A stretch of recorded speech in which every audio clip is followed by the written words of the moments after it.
ahead and lose this series, New York Knicks. I'm just a bunch of sorry asses right now. If the New York Knicks lose this series, heads need to roll. Get your damn acts together and start winning these damn games. You're inventing new ways to lose. I'm calling names. Mike Brown, Leon Rose, you don't talk to the media. We don't know what the hell you doing day to day. What the hell have you done? This was the Knicks' opportunity, and they're blowing it. You better win Game 4. You better win Game 4. Now, does this look like an overreaction today on a Monday? Because look at the Knicks winning Game 4 in dominant fashion, Perk. What do you think? Well, no overreaction. There no might overreaction. Might have been. Shay, yes, it was. Yes, it was, because I'm always watching. I saw this live. I saw it live, and I'm saying to myself, my man Stephen A is up here sweating. You were so hot, you almost gave yourself a stroke. On top of that, you know what? I am starting to really get annoyed with the New York Knicks fan base. Y'all are so up and down in a series when you supposed to be even killed. So what, you lost Game 3, right? So what? You still, your thing is to get one and get home court advantage back. And all of a sudden, you come on with these rants. I'm getting text messages from my guy Russ, who's in studio right now. Y'all are so up and down. And you know what's the sad part about it? Is this. Y'all are somewhat spoiled. Y'all spoiled. Because y'all act like y'all are entitled. What? Y'all act like y'all entitled. Y'all are not the Lakers. Y'all are not the Celtics. I don't just see championship banners hanging up in Madison Square Garden to act like y'all supposed to be somewhere, or y'all supposed to be in the NBA Finals, or y'all supposed to be winning NBA championships. Now all of a sudden the Knicks fan base want to kick Jalen Brunson to the curb. Y'all haven't been relevant since Moby Dick was a goldfish until he got there. Now all of a sudden, can y'all questioning whether or not y'all can win the title behind the small guard? Everybody need to keep a cool booty. Everybody need to keep a cool booty and let the series play out. Let me tell you something. Ain't nobody want to hear that from you. Ain't nobody want to hear that from you. You think you in a position to tell New York Knicks fans how to act, Mr. Beaumont, Texas? Who the hell do you think you are, Big Perk? You ain't getting it. And I don't care that your man Russ is texting you. I was looking for you, and I couldn't find you. I needed you live.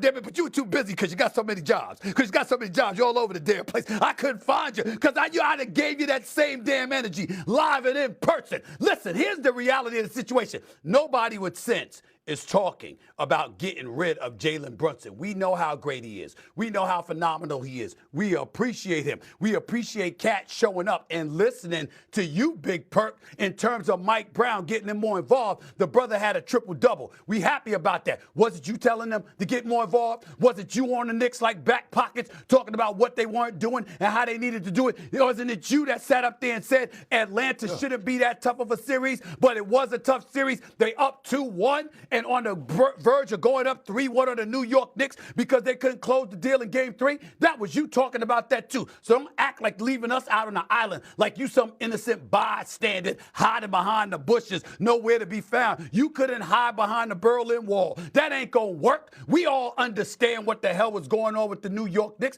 They got a little bit too comfortable. So let me get specific while you on national television, all right? And your brother Russ, who I like, by the way, your brother Russ can't help you here. And by the way, damn it, how come I haven't been invited on y'all podcast? We'll talk about that another day. I can't believe my boy hasn't invited me yet, but we'll talk about that another day. Here's the bottom line. The bottom line is this with the New York Knicks. They haven't looked the way they're supposed to look all year long. Even you said that. You said it on numerous occasions. Don't get amnesia now. The fact is, we got a guy in Mikal Bridges, 9 scoreless minutes in the second half over the last 2 games. They gave up 6 first-round picks for this brother, 4 unprotected, swaps, another 2. This is what the situation is. We're looking at the New York Knicks because we see Boston is still here. We see the Detroit Pistons coming. We see Orlando and Atlanta coming. We see Toronto being relevant. We see Cleveland being relevant, even though they lost and they're in the series now.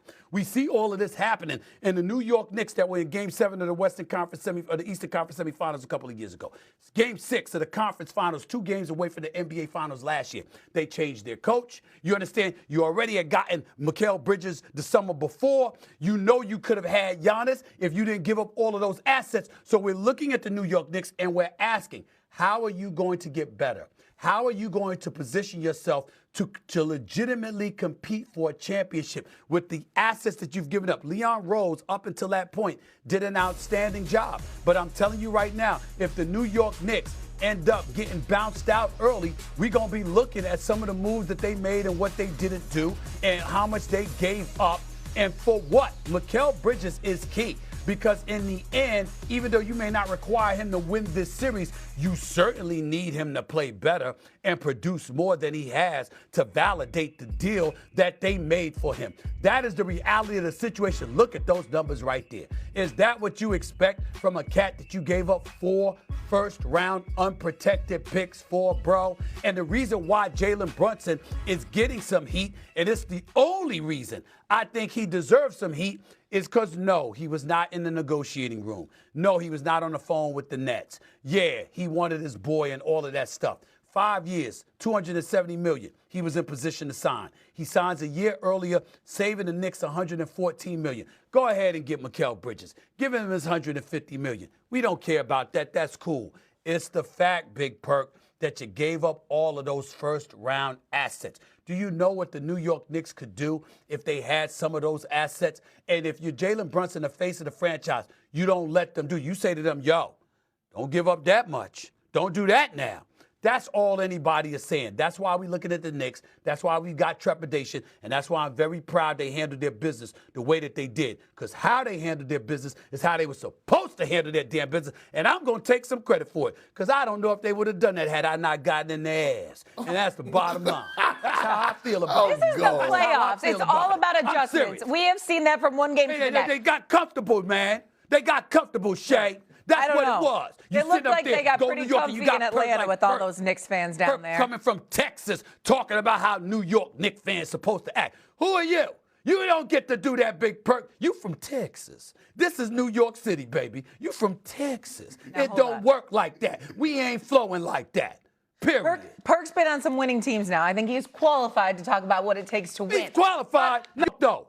No, Shay, because he ruined New York. He contributed to making New Yorkers unhappy when he was beating their behind when he was playing against them. He didn't care about us then. Don't act like you care about us now. The chuckle is good enough. Go ahead. Let's stay with Mikal Bridges here because his minutes are going down. He's averaging 27 minutes and 7 points per game in this series. Is it a big deal that Bridges' minutes continue to go down? Perk, what do you think? Hell no, it's not a big deal. Who cares? Who cares?